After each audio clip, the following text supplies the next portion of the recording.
All right. We were just discussing off air that we don't want our next interviewee to be too much of herself, but also be herself, but also don't be too much of herself. So we'll see what we get. I'm feeling like there's going to be some good vibes, and it's not just because it's on your jumper there. Heidi Anderson, how are you? I am really good. Thank you so much for having me. And as soon as you said, don't be yourself, be yourself, don't be yourself, I was like, oh shit, I'm back in radio. Yeah, I know. I was just about to say that must just be like being in commercial radio. Yeah, like, be yourself, but you've only got this long to speak, and don't be too much of yourself. Don't laugh there, and don't do this. Yeah, and also we'll air check you every time you speak. So. Oh my god. Well, yeah. For those who don't know me, I did work in breakfast radio, and I have just retired. Retired at 22. Well, yeah. That's crazy. Yeah. At 22, I'm 36 actually. I just turned 36. Are you really? You don't look 36. You can tell I've got the rings. Sound like a Dave at 35. Anyway, Heidi Anderson, now you're a fantastic friend of Happiness Co. In fact, I think you appeared in our very first media launch back in the day on Today Tonight from memory. And you were a big part of our first ambassador team, which was a whole bunch of people, including people like Damien Martin, etc., around WA that kicked this all off. And now you get to be on the platform, which is Happiness Aid. What does happiness mean to you, Heidi Anderson? I think happiness has meant different things over time. And I think that has been like part of my self-discovery and self-development. And I think for a long time, happiness was for me being skinny. And that was all part of my body image and stuff. But having a baby and, I think having a job in breakfast radio was also happiness. Do you know what I mean? Or getting to the next level. And now happiness for me is literally being able to wake up and see my baby boy Memphis and know that I'm fully happy in my heart and content. Like Griffo and I obviously have been happy for a long time. That's my husband. We've been together for 7 years. But I don't know. I never thought that I would feel love and happiness like I have felt with Memphis. And, it's awesome. So happiness, I mean, am I relying on him for my happiness? I don't know, maybe. But I think it's the content that I feel in my peace, like my inner peace. Do you know what I mean? Absolutely. Yeah. Well, I think it's the layer down, right? Like you mentioned, are you relying? I don't think it's that at all. I think the way you light up when you talk about him, and even when you mention Griff, you light up again. It's about finding the people that will come on that journey with you. Would that be the way to put it? Oh my God, 1,000%. And it's so funny you said that, because it was about 7 years ago that when Griffo and I first got together. And I remember it was this weird kind of thing because I'd just been told that I was probably going to be in Big Brother. I'd got to like the top 30. Yes. Yep. And Griffo and I had just been seeing each other. Like we'd had this relationship on Skype. We were talking every day on Skype. And before it was cool? Yeah, before it was cool. Way before Corona. You were living COVID before COVID. Yeah. And he was living in Perth and I was living in Newcastle, and we'd met years ago in London and we'd hooked up at this party only like maybe a couple of months before.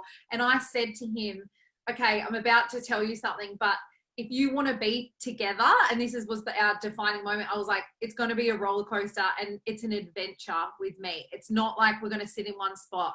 We're not going to be, you're not getting the like house with the picket fence and the dog and the, like, and me just doing a normal job and living a normal life. If you come with me, it's going to be a roller coaster and an adventure. And he was like, sign me up. And I was let's like, do it. You got to be this tall to ride, 6'3", and let's go. Yeah, exactly. So he has a lot to do with my happiness as well. But I think that's because we bring out the best in each other. Yeah, I was going to say it's got to complement, right? It's got to be a complementary situation. So just to rewind a little bit, you mentioned Big Brother and you mentioned radio. Without delving too much back into the history, because I'm really keen to shift to how you deal with a lot of the things that you had to go through and then also what you're up to these days. But what was that like going on something like Big Brother? That was an initial foray into reality TV for a lot of people watching that show. Yeah. What was it like being a part of that, let's call it Big Brother bubble, and the negatives and maybe the positives as well? Well, and Big Brother's coming back. Oh my God. And I don't have to go too much into my life because just Google me, Heidi, and no, I really, actually pinged you Google. for my research. People Google some really strange things about me. Just FYI. I hold that thought because I've got a question for you later on sorry, that relates we're on to the same exactly that. page. I know, we're vibing so hard. So I got into radio in 2010. I'd worked in public relations and stuff in London before, did my degree and all that kind of thing, and then worked in radio when I was at uni, and it never left me. I always wanted to get into it. So then I applied for the Australian Film, Television, Radio School. That's how I got into radio. Worked in Bunbury for a couple of years and then went to Newcastle, and that's how the whole Big Brother kind of thing unfolded. So I did Big Brother in 2013, and then out of that I lasted 6 weeks. I think it was 43 days or something in the house. Whoa. Which, you know, if you've just done lockdown, like you've got a little taste of what Big Brother is, except you with don't a few less cameras, yeah. But I mean, I suppose you do have people controlling your food because there was all the panic buyers as well. So. Very true, yeah. And you were limited on toilet paper and hand sanitizer in the house as well. And then people were watching you with Zoom, so maybe people were really living the Big Brother experience. And Griffo's got all those other cameras set up as well. What? That one over there. No, so I did that, and then I came to work in Perth in radio, and I've worked in radio here in Perth for the last 6 years.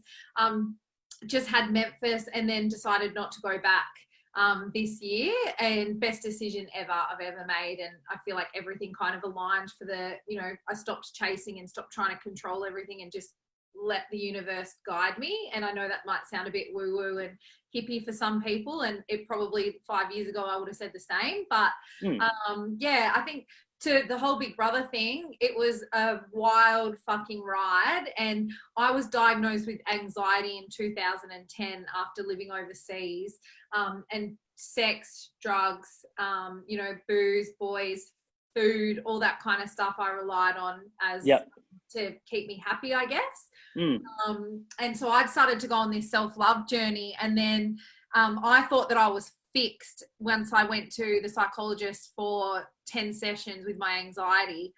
And what I didn't realize was, this is something that I'm probably going to have to live with for the rest of my life. And that kind of started unraveling around Big Brother. So it was a very interesting time for me. And if I look back, I mean, obviously everything happens for a reason, and I was meant to be where I was meant to be. But I do sometimes think like, fuck, I really threw Big Brother in the mix of that. Yeah. Me being really like just starting to open up about my self-body image, not knowing that I had anxiety. So I had really bad social anxiety when I got out. I never wanted to watch the show. I was embarrassed by my behavior, even though like people are like, you were fucking fine in there. But the last week I wasn't myself, and I was really withdrawn. I was angry, and I kept saying like, I'm so done with this place, like rah, rah, rah. And I just couldn't get out of my head, even though I had some amazing people. So I really held on to that when I came out, to the point that I remember I locked myself away in my friend's, on a mattress in my friend's house, and I couldn't get up for 2 days. I was just so riddled with anxiety. I didn't want to watch the show. I felt like every time I went on social media, someone was going to say something negative. And so I deleted all my social apps and everything. It could have been a time that I really grew my fucking following, like, now. But I couldn't face it. So, and then I obviously had to go on this wild ride of starting a new job in Perth in breakfast radio, in capital city radio, which is what my dream was. And working with two guys, Will and Woody, and they were so young and wild, and they were on what I was on in London, like this, getting paid shitloads of money, partying and this kind of stuff. So we're at completely different worlds. And that's kind of when I spiraled. And I think that's kind of where I got into chatting to Julian, and how Happiness Co was being built, because I personally talked about my anxiety on the radio. It was 2015 or 2016, and I basically wrote down how anxiety felt to me. And I explained it in such a, apparently a relatable way, that the video went viral. And that's kind of how I guess I really started to understand my anxiety, and I really started to educate myself and surround myself with the right people. And I really basically from then was like, oh, fuck. If I'm going to talk about anxiety, and actually now I've become aware of my anxiety, then now I need to start taking steps to actually kind of get it under control, because it was pretty fucking dark there for a while. And, you know, I was living every day. And I think a lot of people would probably relate to this right now with what happened with Corona. There was a lot of panic, a lot of irrational thoughts and behavior. And I don't condone the anger and stuff that we saw around panic buying. You know, people were fighting and all that kind of stuff. But I actually could understand it a little bit. You get it, right? Because I was like, these people are anxious and they can't control sometimes. And so they're fully thinking worst case scenario. And like I said, I don't condone that behavior, but I can also relate to the anger side of it, because I know for me, and this is something that's not widely talked about, like we talk about anxiety, panic attacks, crippling, you know, debilitating you, not leaving the house and that kind of thing. But one thing we don't talk about is anger. Yeah. With anxiety. And that was something where I noticed that it was really quite, that's one of my first sure signs. My tone changes. And so, you know, I used this example the other day when I was doing my anxiety workshop. I did one for support with people like feeling, you know, crazy and everything right now. And I used, now I've totally forgot my train of thought. This is what happens sometimes, Robbie, because that's completely fine. But oh no, that's right. I remember. Soz, guys. I was talking about the tone and stuff and not being in the moment. And like I was saying, my really dark place, like you kind of just function, and, you know, and the way that you speak to people can actually be quite rude. And, you know, when you're in the shopping center and this and that, when you've spent so much time in your head, and that was me a few years ago. And I said a few people like were feeling that like, you know, with the Corona and in this, you know, kind of dark place. And I said to people, once you start to live in your heart, which, I mean, it is really hard to do because many of us spend a lot of time in the past or, you know, in the future. It can be hard not to, yeah. You really do notice, like, like the tone is a big thing and anger is a big thing, but a lot of people don't relate that to anxiety. And yeah, I guess my point was, I really like, that's something that I really want people to start focusing on, because that's something that's been really brought to forefront with your relationships, with the way that you speak to your kids, with the way that you speak to people at the shopping center. That's what I was saying. Like when you're going through the checkout, sometimes I used to be so anxious that I would be so rude to the person that was serving me, because I wasn't there in the moment. And I wasn't. Not being present is dangerous, right? Because you can't be empathetic, you can't be compassionate, you can't share that. No, you're spot on. Yeah, and I was like, I would take out like how I was feeling about certain things with the radio, or how I was feeling about certain things with Griffo or whatever that I was spiraling about. And then I would take that out on the person that was serving me, you know, at the checkout. And that was something that we really focused on in my workshop the other day. Yeah, well, you talk about the workshops and you talk about what you've been doing now. How is that journey? I know for a fact that there would have been moments along the way where you were like, oh, I could help someone along the way here. I've been through X, Y, Z before, but there was a point that I picked up through following you in this time. There was a point where you were like, nah, this is what I'm here for. This is what I'm going to do. And it kind of, you said things happen for a reason, and that you might think it sounds woo-woo to some people, but other people totally be on board with you, which is it happens for a reason. You're now using that to strengthen others, and you're now using that to give people some relatable tools and techniques. So my one question there is, when you were going through that anxiety, whether it was pre-Big Brother or radio anxiety, because anyone that works in radio or has a public image will relate to that as well, is you're not doing things for you as a part of your daily job. It's about everyone around you. It's about clients, the sales team, the people listening, the people in your team. It's never really for you, so it's hard to translate it. What are your techniques for staying present and staying you all through that? Well, I think that's probably where the first few years of radio, I definitely didn't have any techniques.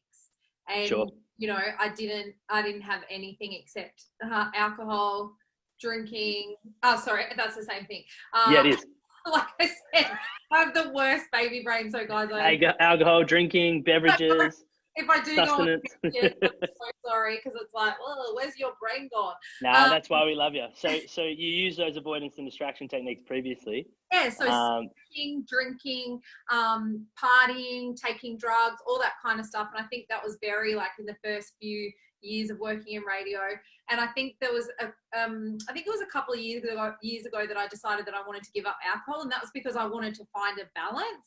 And my husband thought I was crazy. Everyone thought, what the fuck has happened to Heidi? But I gave up for nearly 5 months, and it actually gave me so much clarity. And I realized how much I was relying on it for, you know, to settle my anxiety, but it was actually making it worse, which I kind of knew. But would it kind of delay the onset, just for people that maybe haven't realized that they're going through anxiety, or they're having anxious tendencies, and then they're hearing something that you're saying going, shit, that feels like me. What did it manifest like when you were drinking? Was it just delayed? Did it multiply? Like, well, I call it a breakthrough now, thanks to Brene Brown. But yeah. And if you don't know who she is, fucking Google her. A lot of people don't know who she is. And I'm like, oh my God, she's a shame researcher. And, you know, talks a lot about vulnerability and stuff. And she is an amazing person that, you know, you talk about techniques. I watch and listen to stuff from her, and that is incredible. One of them. But I reckon the biggest thing for me is why I hit that spiral, and why I had that 6 weeks of darkness, which I was trying to get to the point before, but I went on some tangent that that people in going through Corona and that kind of thing would have felt that real darkness at the moment. But I reckon that was obviously a build-up of, do you know what I mean? Because I didn't know how to deal with everything. So of course my anxiety did get worse and worse and worse, and then I just hit this. Like I said, it was 6 weeks of darkness. And I was I was going to work. I was going out. I was, you know, going out for coffee with friends and this and that at times, but I was never there. So I don't remember everything. And then there was days that I couldn't get up, and I had to go to work, and I was having panic attacks and stuff like that. And I think a lot of people would relate to that. But I think what happened was I was numbing it all the time. Sure. And, you know, and every time it would creep back in, it was like, oh, quick, drink some more. Drown that out. Yep. Or distract. What can I do? What project can I do? You know, what can I? Who can I do? Yep. Yeah. Well, no, and I was with Griffo then, but I think it was just to clarify. But yeah, but that's so true. Like, there's so many reasons that we do stuff, and it's distraction, and I think that's why it kind of imploded. I also believe that it was meant to happen for a reason, because I believe now, even with radio, like, I always thought I was going to stay working in radio. I always thought that was the only way for me. And now being out, I'm like, fuck, it is not the only way for me. Well, it's such a an aspirational position, right? People are always it's competitive. I mean, it's so competitive. You get a scoreboard every quarter. You know, you've got a whole bunch of things that keep you in check.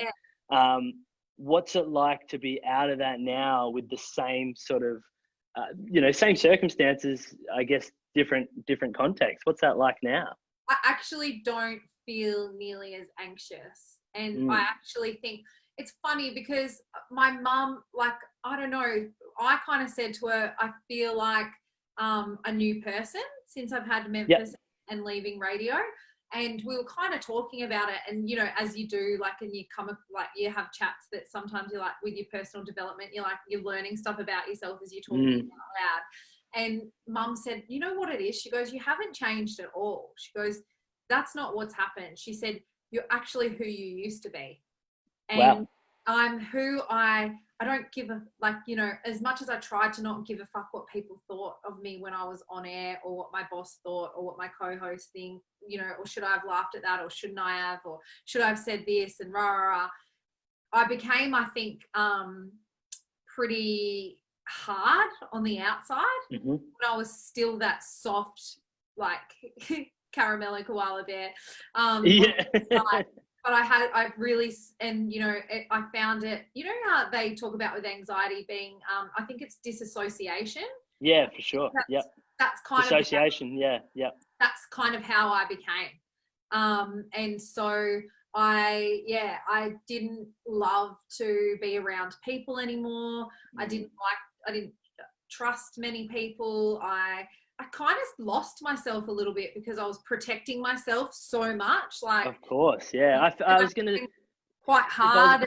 Yeah, and I guess it becomes incongruent and maybe inauthentic at times. Is yes, that kind of how it felt? I felt 100%, and you know, like as much as I believed that I was being myself every day, I wasn't. Like, do you know what I mean? Like, and you know, between 6 and 9, you know, I was trying to be myself because, you know, I wanted people to like me. And I was trying to not care if people didn't. And, you know, and obviously people were listening, not just for me, but for the other guys. And so they might not like me. And I had to really be like, no, I don't give a fuck. And, you know, to be honest, at the end of the day, now I realize I don't actually care what they think, but I've really tried hard not to care in those moments. And, you know, you're being critiqued a lot, not just by your bosses and all that, but by the public every day. Oh, yeah, yeah. By the people that you work with, it can be quite intense. So I think, I became who I grew such a hard exterior. And, you know, that came across in my behavior and stuff like that, especially I think with team members sometimes. For sure. And, you know, the stress and the pressure, and also like getting told that you know, everyone had all different ideas and, you know, content and everything. So, I think now I don't have to worry about that. And I can get up and I don't have to talk about something that I don't want to talk about and then pretend that I fucking, you know, am really enjoying the conversation. Interested, yeah. and like, you know, and that's the thing, right? Like, we're not all interested in everything, but you've got to be so broad. Of course. Now I get to do the content that I want. And I don't know, Memphis just gave me, like I said, it's kind of like he brought back the old me that was always there and just doesn't give so many fucks, because crazy, because that's exactly what my friends used to say I was. And then, you know, but then some people would go, well, why did you work in radio? Why did you go on Big Brother? And, you know, good question. Yeah, it was on my list. Yeah. And I guess that's part of, I believe now, I went through these experiences and radio was the vehicle so that I can be the voice of the stuff that I want to be the voice of now. Yeah, I love that. And empower women. And I want to empower women to not give a fuck. I want to empower women to love themselves sick. I want to empower women to be confident. I don't want them to fucking care anymore what the other person is doing on social media. I don't want them to care, you know, what their mum has said to them 10 years ago about their weight.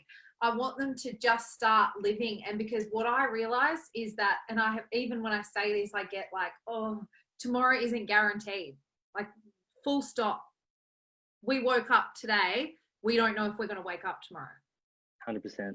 And I think if you take that attitude into every moment, you'll be more compassionate, more empathetic. Yeah. You know, if you're thinking about the two-way relationships, I'm sure that people in your and radio is a career, it's a workplace like any other, really, isn't it? It's got its own special nuances, but it is a workplace. You spoke about learning to not give a fuck. Oh yeah, well, we had to swear. Sorry, I didn't even. Well, we are, mate. My production team be working overtime to beep you out if it wasn't.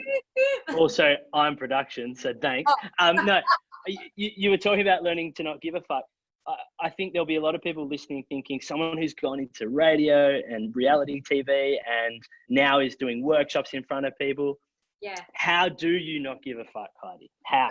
It definitely takes work. And you know, like I said, I think I maybe was trying too hard before, but like, I guess for me, I've put a lot of self-love practices in place. Do you know what I mean? And like I say, 10 to 30 minutes a day to do stuff for you is how you start to take care of yourself. And when you start to take care of yourself, you start to like yourself and you start to feel good and you want to take care of yourself even more. I think when you are in those bad places is because you are caring way too much about everything. Do you know what I mean? Yeah, and too many thoughts into something that's not worth your brain capacity in that area. And I think you mentioned there about cutting out the noise, and that's obviously really hard to do in some workplaces, in some situations. But you know, your point around self-love and self-respect and self-care if you believe in something enough, you'll support it to the hilt, right? And if that's you, you won't, it's water off a duck's back if someone gives you feedback that you know is not true to the person you're trying to be. Yeah. And it's really like, I think it was maybe when I went to Newcastle and I started working in Newcastle, and I still remember the first troll comment I got in Bunbury, because that was a pivotal moment for me. And this guy said, "You're so fat, you have more chins than a Chinese phone book." Wow. And I was like, I can laugh about that now, but like at the time that cut me deep. And I was like, of course. It also cut me deep because like I was big. Do you know what I mean? And so I really knew that as well. But I didn't like myself. But then to know that someone else didn't like me as well, I was like, fuck, like, and it kind of reinforces your own subconscious thought, right? All the beliefs that I had in there. It was when I went to Newcastle and I got my job in Newcastle that I worked with two guys called Heath and Normie. And they... if that's not a radio duo name, I don't know. It was Heidi, Heath and Normie. But yeah, I started working with them, and they actually started to show me the way and show me the light to not give a fuck what people think. And, people will always have something to say. Yeah. That's humans, right? That is who we are. And when I be fully honest, I don't fucking like everyone either. Yeah. So why do I expect that everyone should like me? It's unrealistic, right? Yeah. And so they kind of showed me that. And then I went into Big Brother, and I chose, for me, I started to stop, not give a fuck by, I stopped venturing down the lane of like, reading comments and seeing what people had written. And do you know what I mean? And like letting their comments or whatever validate me as a person. Yeah, well, Georgia Love, who we had on the platform, we'll have on the platform very shortly, said a very similar thing around, especially online. You can switch off and unfollow. There are so many choices, decisions, however you want to put it, that go into that. And you would say that, I guess, one of the tools you use was to strip that ability for them to reach you. Because if they can't reach you, they can't affect you. Yeah, 100%. And I think also what you have to remember is you have the power. Social media doesn't have the power. That was very evangelical, but it honestly, it doesn't control you. You're allowing it to control you by what you see. So, hitting the unfollow, hitting mute, and it's so fucking simple, but except we get so blinded, because when you do open your phone and you go into it, it genuinely feels like you go into this vortex, and you literally feel like you're with these people, like you're watching their stories. It feels like you're in a room with them. You're watching their thing, reading their comments. You feel like that they're a part of your life. So when you get a negative comment or you see someone that you start comparing yourself to, you really feel like you're in the moment with that situation. And so it's so easy to see why people start to believe everything that's there. But guys, you can fucking unfollow, or you can hit mute, and that you can take your power back. That's the biggest thing that, that I realized, that I kept giving my power away to other people.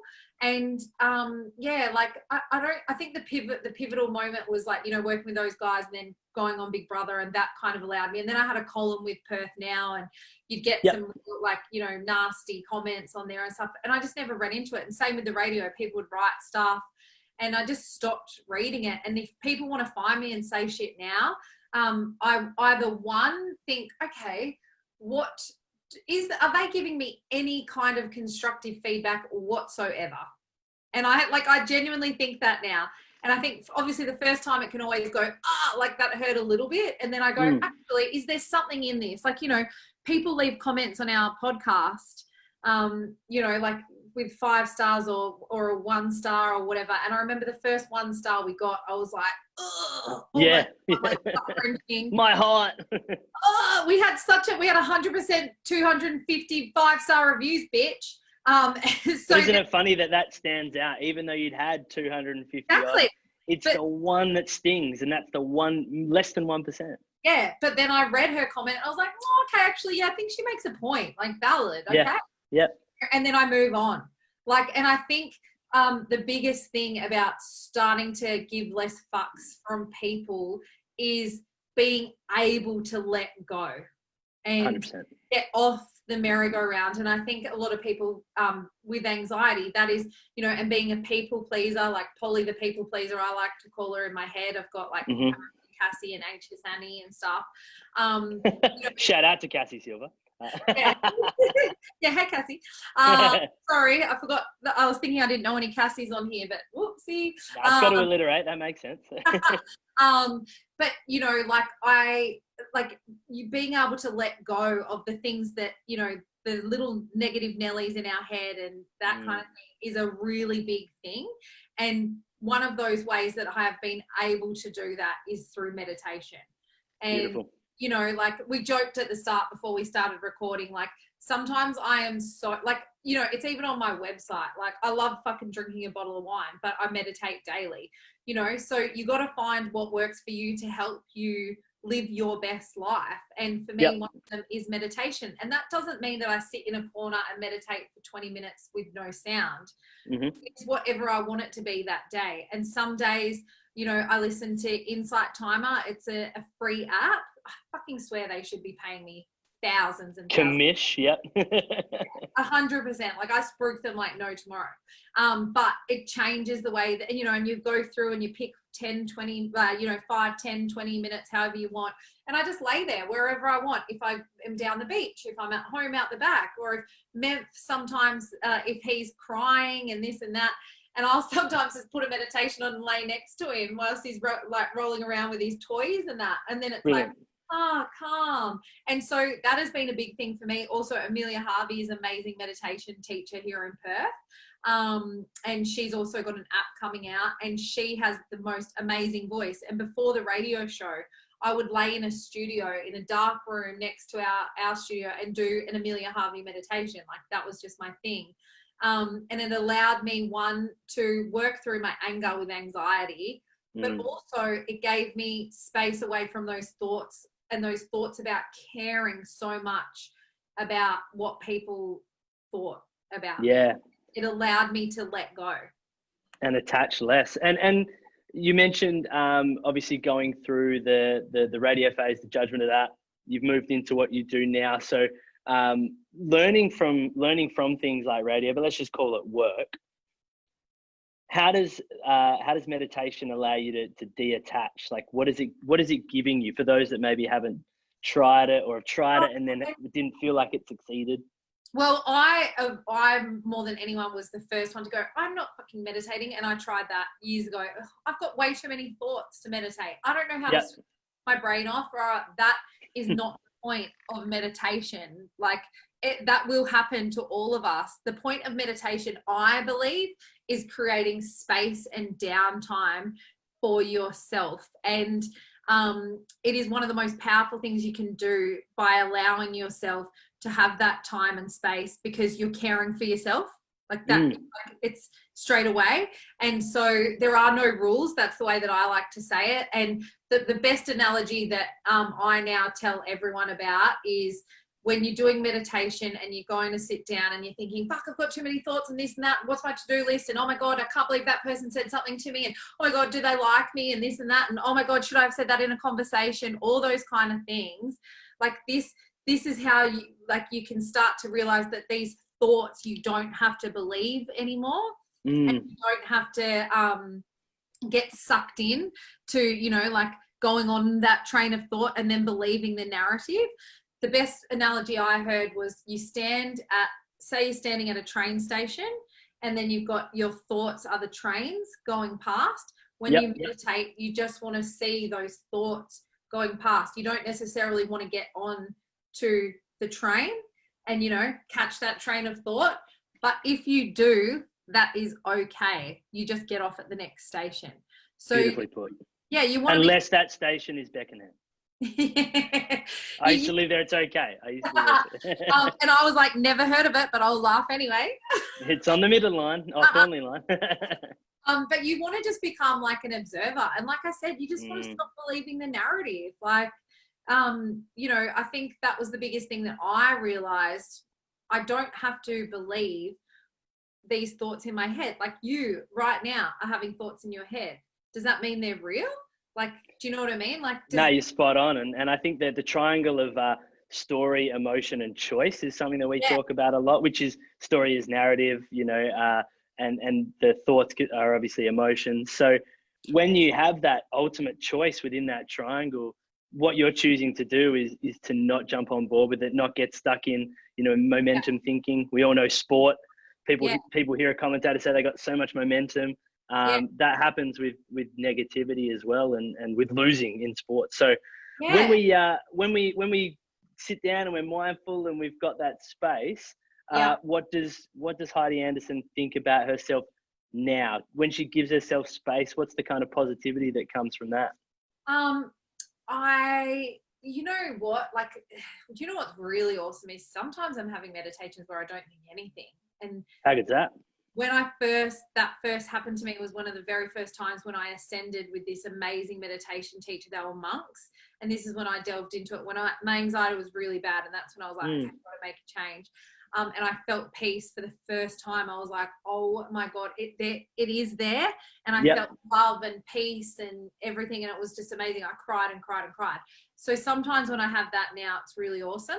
A lot of my stuff is, I have a lot of ideas that come to me, like, tools and stuff like that.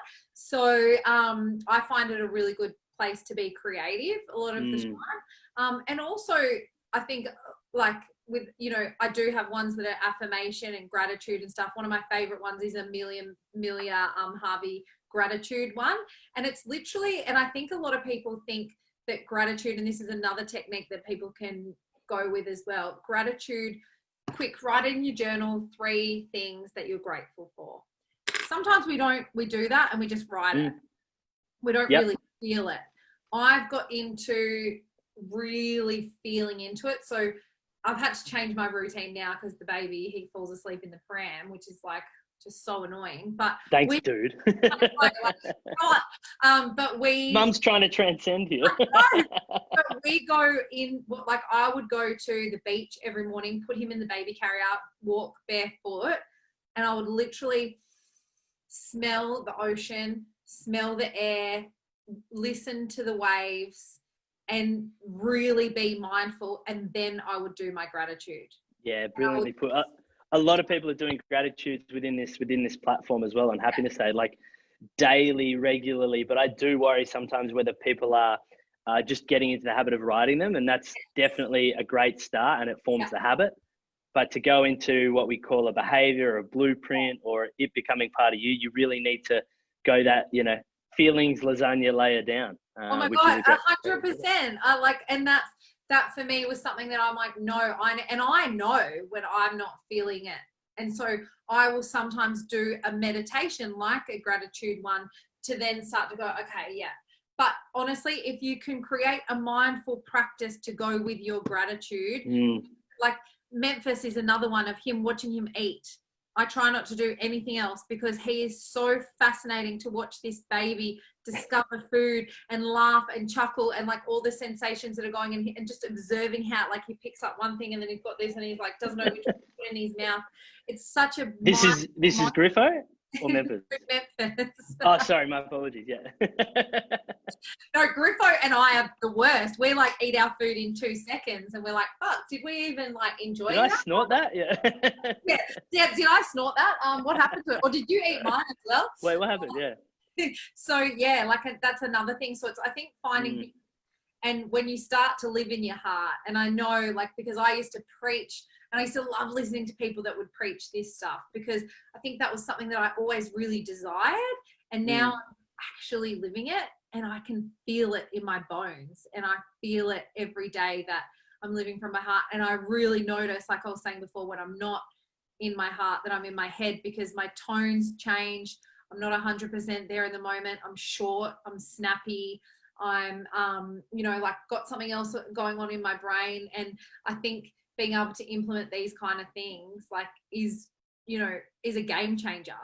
Because they're going to happen, right? It's definitely more than okay for that to reoccur and happen again. And maybe even it's a short stint of repeat. But I think what you're saying, and what I would definitely agree with, is that it's about maintenance after conditioning, so people will build a body in the gym, for an analogy, but if they don't maintain, it will go back to what it was, or what they didn't want it to be, or why they changed in the first place.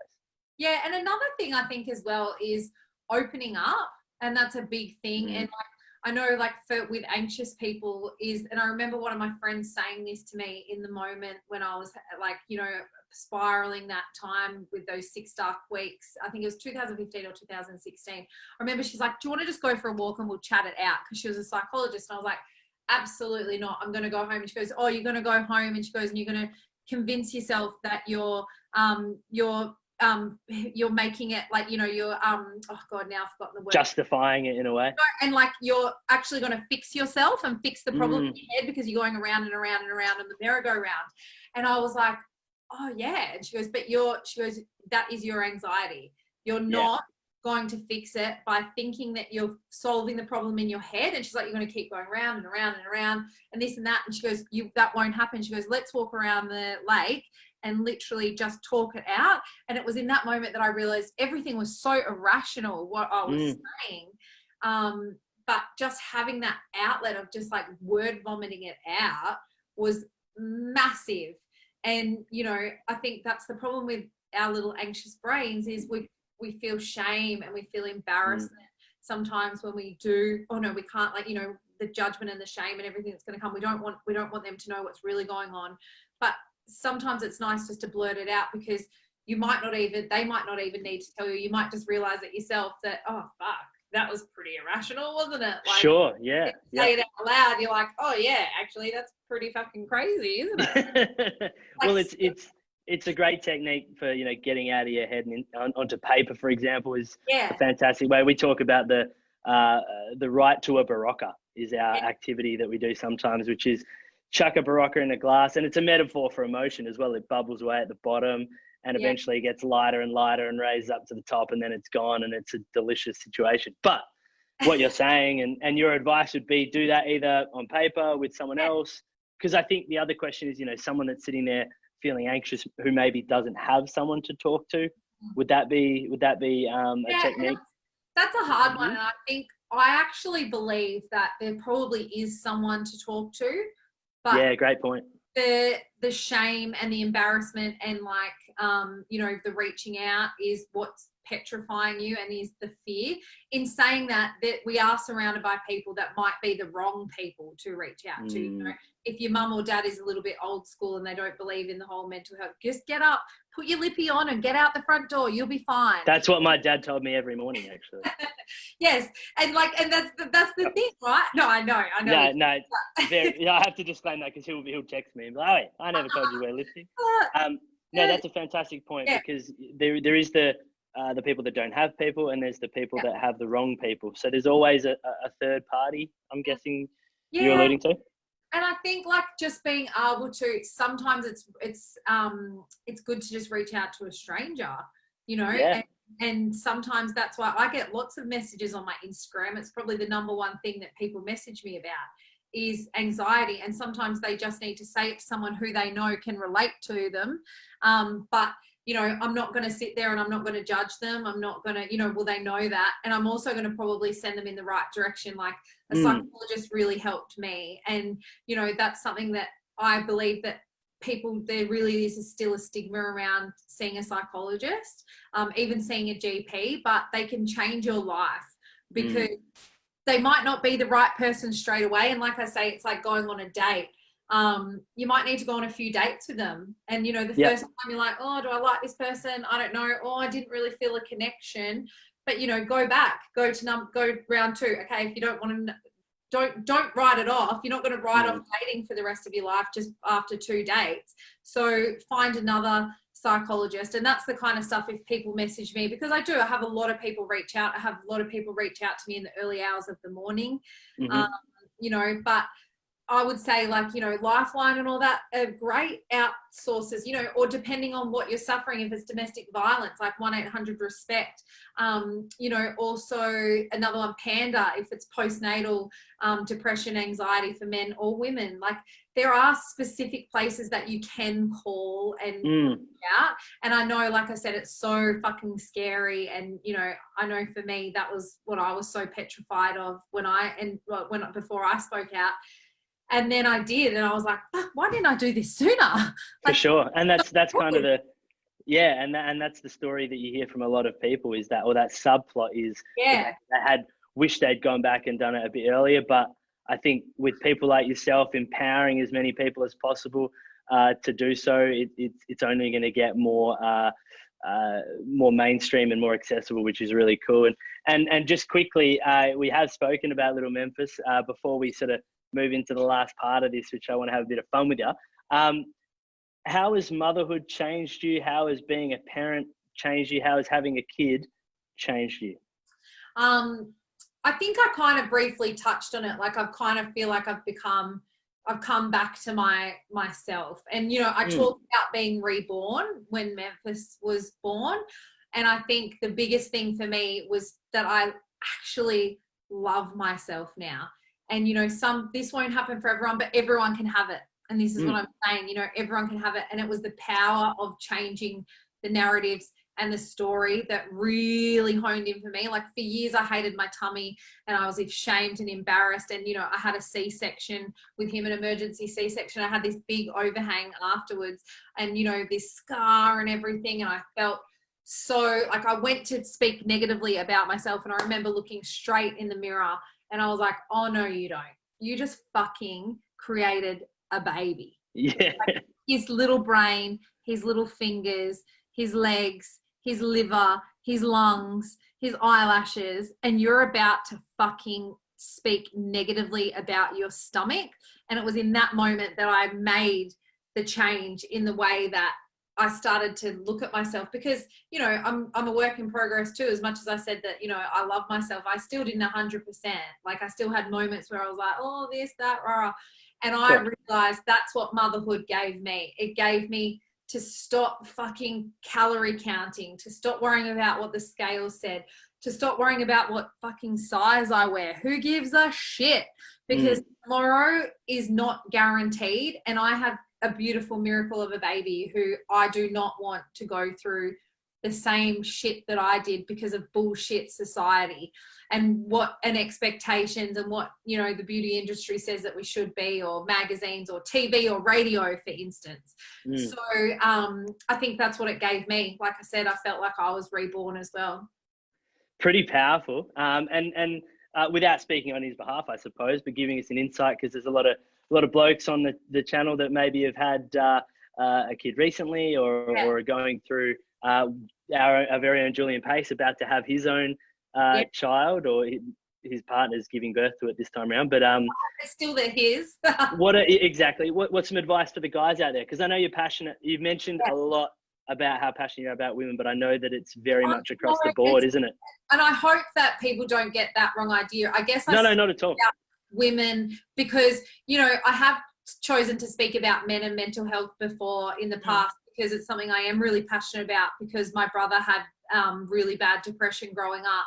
I do recall you telling that story, yeah. Yeah, we nearly lost him a couple of times. But I guess people have gone, but you're not a male, so you don't know, in the past. And so now I'm like, yeah, well, this is true. I'm not a fucking male. Last time I checked. So please don't prove it.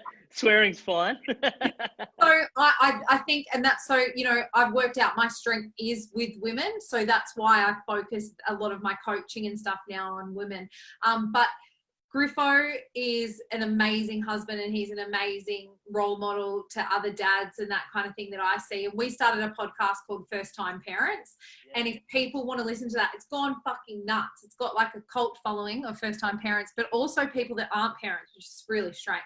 Because we're so open and honest. And I think that's what I was going to say for men, especially who are going through this thing.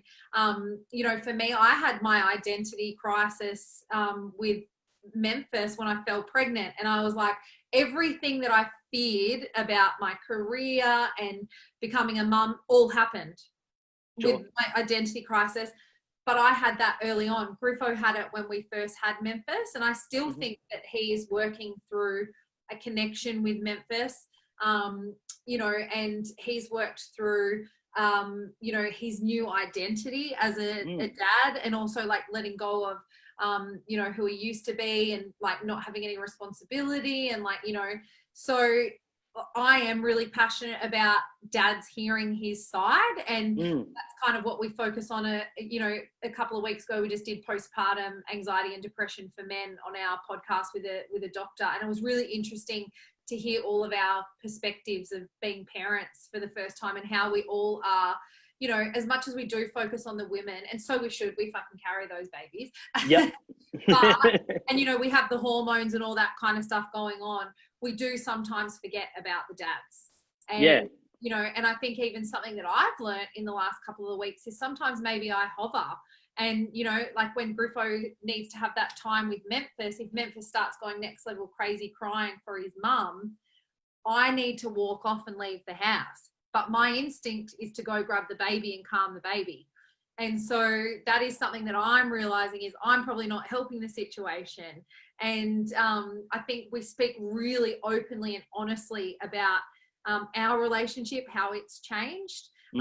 His identity is completely changed. Some of the challenges that, you know, you face as new parents and stuff. So that's kind of the direction that I guess, like, I'm just going where I'm feeling right now, and where the energy is, and I think that's a big part of it. So yeah, it's not that I don't want to help men, or, you know, with their depression, understand depression and anxiety and stuff like that. It's just that I guess I know what my audience, you know.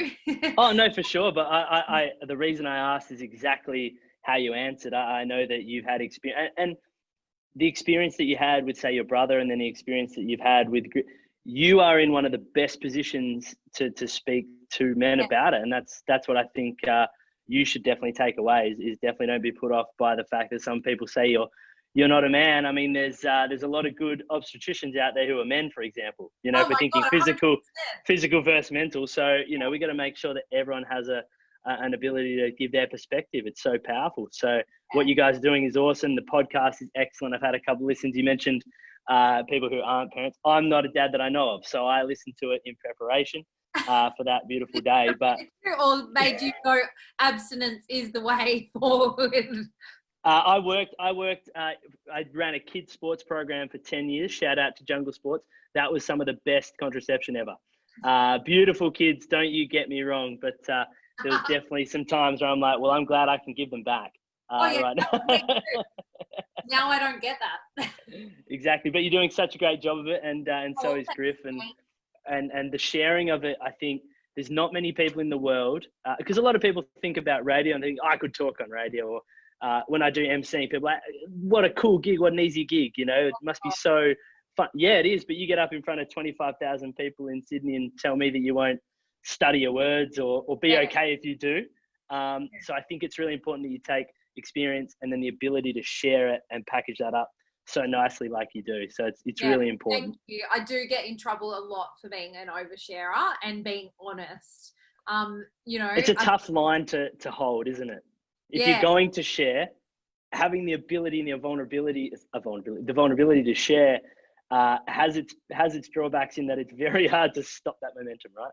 Yeah, and you know what? The reason why I do it is, you know, I know for one, it means other people feel less alone, but also because I feel less alone as well. Brilliant. So, you know, that's why I will continue, because there's times that I've hidden from Memphis on the toilet and I'm like, oh my God, I can't deal with his screaming anymore, because it's just like all day in, day out, like when he was going through his leap.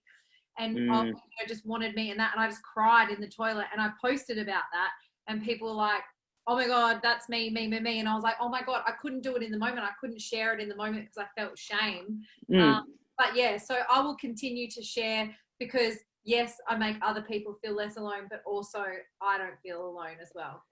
Everyone, that's so eloquently put, but I also love the fact that you're the driver of the boat, and people can sort of, you know, grab a rope and wakeboard behind you if they feel like it. Yeah. Someone's going to be driving that boat, you know, so put a captain hat on and off you go. Oh, damn it, I don't have a hat. Okay, yeah, we're having fun now. Sorry, yeah. Can you stop being so serious? Sorry. Such a serious person. I know. Can you just like switch off for 2 seconds? No, I want to ask you a question that you kind of alluded to before. Oh yeah, and we've asked this of a few people. You know, Georgia Love, Justin Langer, Josh Kennedy. What is the weird? Them. Of course you are. Oh, thanks, guys. Absolutely you are. Myself that I'm up there with bloody Justin Langer, who, you know, played cricket for Australia, and who was the other guy? Josh Kennedy played, you know, for West Coast. Oh, mate, I must be doing all right for myself. You are very much so. And the reason you are is because you're so great about being open and sharing and helping people. So if you help people, you get to be in their echelon. Okay. And you deserve to be there. What's the weirdest thing you've ever read in the news or heard about yourself that you knew wasn't true? Do you know what? I don't think there's ever been anything that like I've read that's not true. All right. Well, then what's the weirdest thing you've ever read? What's the weirdest thing I read? Oh, probably, and I wrote it, which is so weird, but I shared this. Again, there's that whole oversharer thing. So I got my yoni egg. Do you know what a yoni egg is? So I've recently become knowledgeable about it. Yep. It's actually like this, but it's like an egg. And anyway, you'd hope it wasn't shaped. Yeah, it's like this but round. It's the size of like an egg that you would eat. Anyway, they're crystals. They help with your pelvic floor. They also release trauma and stuff like that. And this was about 5 years ago that I decided to try one, and my friend had given it to me, and she said, just put some floss on it so that you can pull it in and out, kind of like a tampon. There you go, guys. See, now do you know why I focus on women when I am saying that that's my clientele? No, I can totally relate. Anyway, yep. Anyway, so I put it up there, and then I was like, oh my God, that went way further than like what a tampon goes. And then I said, like, quick, yank it out. And then the floss broke. And I was like, oh my God, my yoni egg is lost up there forever. I'm going to have to go to the hospital, and they're going to have to vacuum it out. They're going to be on the front page of the paper tomorrow. Heidi Anderson from radio station gets yoni egg stuck up her vagina. And I'm fully freaking out. Get this. I go into the kitchen and I get some tongs and I'm like, I got this. And then I was like, no, that's not going to work. What the fuck am I thinking? And then I'm messaging my friend. She's not answering. I'm messaging another going like panic stations at this stage, looking at every utensil in the kitchen. How does I get this egg out? And then I get a message off my friend going, Hides, I'm teaching fucking yoga. Squat down, push it out, and pretend you're giving birth. And I was like, what a text message. That makes sense. That makes sense. So I squat down and I push it out, and there comes the egg. I would struggle to think of a story that you read that wasn't true that was better than that. That's for sure. I wrote that for Mamma Mia. I ended up writing it for Mamma Mia. I ended up doing a video on it. And yeah, I think I might have even told it at Easter time again. I do like. Oh, that makes sense at Easter. Well, because I was like, you know, everyone's talking about Easter eggs, well, I'm talking about these eggs. Oh, that's so good and so graphic. It's true. It's a true story. True. Yeah, it's true. Honestly, I don't see where the oversharing comes. I don't see where you get that perception. I'm never going to look at my tongs the same. That's for sure. I couldn't. I had to buy new ones. And you know that little utensil where you've got you put your boiled egg in? Have you seen those things? Yeah. It's out. I've thrown it out. Oh my God. Oh, well, all right. Well, let's finish with a couple of questions that I wanted to ask you, but now I'm afraid to ask you. No, I'm not. Your favorite music artist of all time? I'm always intrigued. I think it gives a deep look into people's souls. Yeah, well, people think because I worked on a pop station, like that I liked that stuff. Mm-hmm. And, you know, I don't mind it, but I am definitely a rock kind of girl. Like if you're in Perth, 96 was kind of my favorite music station. But yeah, probably, look, I'm not going to lie, either Jimmy Barnes. Oh, yes. Yeah, or I do love Xavier Rudd as well. Nice. Yeah. Also, You're a Byron Bay kind of girl, I reckon. Yeah, actually, I do have to say that I do love Ed Sheeran as well. But my number one would probably be Jimmy Barnes and John Farnham up the top, and then those guys underneath. You're so patriotic. I know. You just can't even look outside of this beautiful island that we're on. The voice trying to understand it. Swearing was fine. The yoni egg was fine, but singing, I'm not sure. I do, but you know, who gives a fuck what people think? So true. Let's try and understand it. Who sings that? John Farnham. We'll keep it that way. No, I'm joking. Oh. Serve and volley. No, you sing your heart out. Now, I've got a word association game to play with you. Oh God, okay. These games. You've seen how bad my baby brain is today. I know, and that's why I'm so happy that we've got you on a day where you're, maybe a bit tangential. That's fine. But you're used to playing games. You've been on commercial radio for that long. Yeah, that's right. Oh, that's right. I remember that life. Another game. This one's a bit more meaningful though. So I'm going to ask you, I'm just going to throw a word or two at you and you just give me a sentence or so back. All right. Or you can just give me one word. You can give me a synonym that it means to you. The first one I'm going to go with is body. Image, I thought of straight away. And beautiful. I think we get so sucked in by what we have to look like that a lot of us tend to have negative body image. Absolutely. Love that. You're nailing it. Anxiety. Me. And the anxious merry-go-round that you go on in your head, and then remuneration, or like the old record player that's skipping, like yep. That's kind of like me sometimes, and a lot of people don't realize, and they don't realize it's anxiety. I used to have just numbers going over in my head and stuff like that, and it was that obsessiveness of numbers and that kind of thing that so yeah, just that's what I think straight away, like anxiety, me, crazy. But it's brilliant to be able to tie it back into identity in a positive way, and recognizing it. So that's fantastic. Mental health. You. Oh, okay. All right. So. We'll take that. Well, I'm going to have to snip that up and make it a little word association trailer. The next one is radio. Oh, shit. I'm thinking way too much about it. Word associate. Well, I don't even know. I don't even know what to say with that anymore. Whereas I would have gone probably before me. Life. That's my life. Now I'm just kind of like, Would you get back into it? That's the multi-million-dollar question that everyone keeps asking me. Is that how much it's worth, is it? No. I don't know, to be honest. I really don't know.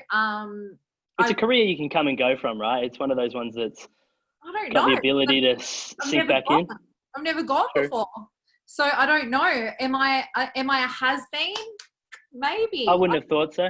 I think because you went out, and whatever happens behind closed doors happens behind closed. But it appears that you left on your own accord, and I think that's fantastic, right? That's what it should be.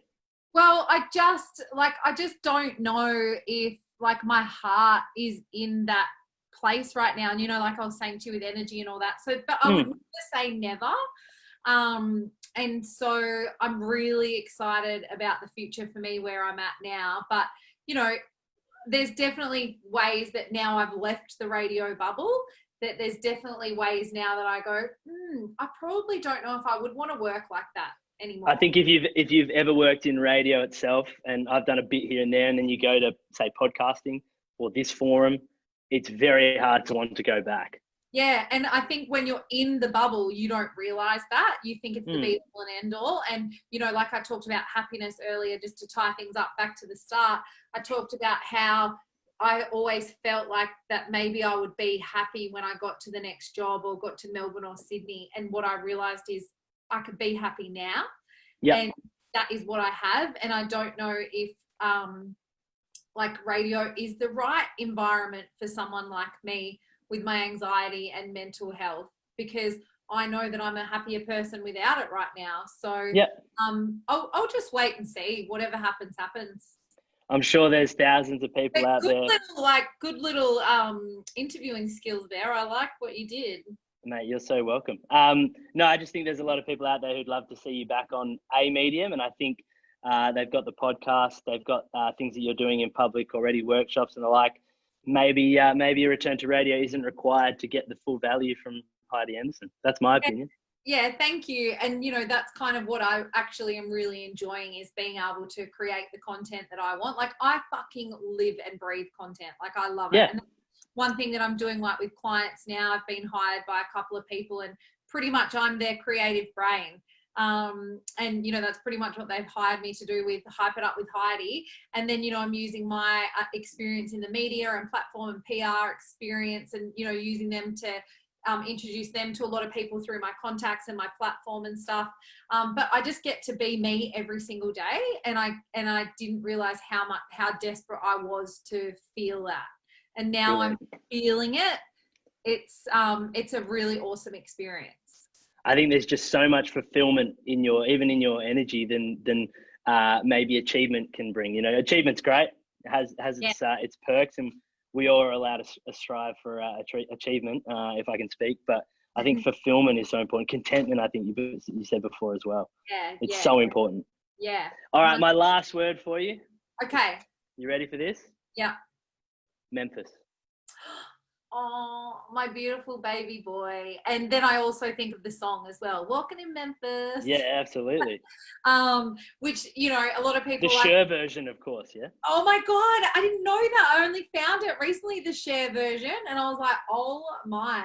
But yeah, I love that song. I love him. I love my baby boy. He's just the best. And yeah, I was like, it means love and enduring. That's what Memphis means. Does it really? I did actually. I wanted to research that before, but I didn't. That was just me. But yeah, that's awesome. Love and enduring. And it also, Memphis was the capital of Egypt back in the day. And that's pure historian speaking. Well, back in the day. My brother is a historian, and so yeah, when I said that I'd heard the song, and I was like, I wonder if anyone's ever called their kid Memphis before. And I loved the song because it's about Elvis, and that's like my nan. She was always loved Elvis, so I felt this connection to my nan instantly when I heard the song. And so cool. I was driving to work one day, and I was like, oh my God, Memphis. And that was the only name that Griffo and I could agree on for a boy. I wanted it for a girl as well, but yeah, he was like, nah, no chance. And then, but we loved it. Worked out. There's so many layers to that. That's awesome. I didn't know that. Yeah. What did it mean again? Sorry. Love and endurance. Enduring. Love and enduring. That's awesome. That's so cool. All right. Well, before we do wrap up, what's the best way that people can get in touch with you if they want to maybe speak with you offline or get to know what you're up to in the workshop world? Where can they find your podcast? So a bit of an announcement. Well, right here. I actually have a free challenge starting. So I don't know when you'll be running this, but in the next week or two, but I can definitely update the caption. In the next week or so from that, it's going to be a free 10-day shed your shit challenge. And I haven't told anyone this yet. I haven't even announced it. I just put up on my Instagram a little sneak peek. Okay. Yeah, so watch this space. That's kind of, so jump on my socials, which is _ Heidi Anderson on Instagram and stuff, but I'm sure you can tag me and all that kind of jazz. 100% we will. And then my website is Heidi Lee Anderson. But I mean, pretty much if you want to get in contact, just message me on Insta. It's where I spend most of the time. But yeah, so that is happening. And then how cool is that? Maybe from there, something else might happen. I don't know. Oh, I think you might know. But hopefully people can continue on that journey with you as you go deeper into what sounds like a pretty exciting venture. Yeah. And if people go, what's your shit? And I'm like, that's shedding emotional baggage. Gotcha. Okay. Yeah. Thank you for clarifying. But it's just a cool bloody name, I reckon. Shed your shit. Woo. It alliterates. It makes sense, everything. And it matches your personality, which is to swear unconditionally. No! That's not what I said. Well, thank you so much. No, thank you for jumping on board. There's going to be a lot of people taking a lot away from this, and I think there's a word that comes to mind when I think of Heidi Anderson: because we're playing word association in reverse here. What is it? Empowering. Oh, thank you. Oh, You were worried then, were you? I was like, baby brain. I was going to say. Well, now it's tongues. So tongues, baby brain, yoni eggs. Even though this is not a yoni egg, everyone, this is just a crystal. But you know, thank goodness, yeah. You're the best. Thank you so much, and everyone on this platform, I'm sure, thanks you as well.